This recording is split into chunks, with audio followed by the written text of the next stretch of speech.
કેળના પાનનું પૂજામાં શું મહત્વ છે?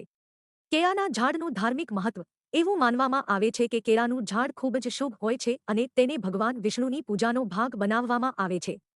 ઘરની બંને બાજુએ કેળાના છોડ રાખવા ખૂબ જ શુભ માનવામાં આવે છે.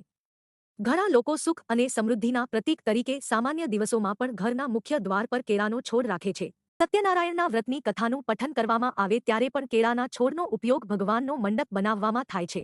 આ સિવાય ધાર્મિક માન્યતા અનુસાર લગ્ન મંડપમાં કેળાના છોડ પણ લગાવવામાં આવે છે. કેળાના પાનનો ઉપયોગ વાસણો તરીકે પણ થાય છે.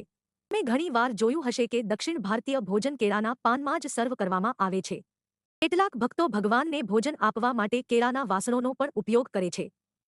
કેળાના છોડનો ઉપયોગ ધાર્મિક વિધિ દરમિયાન પણ કરવામાં આવે છે.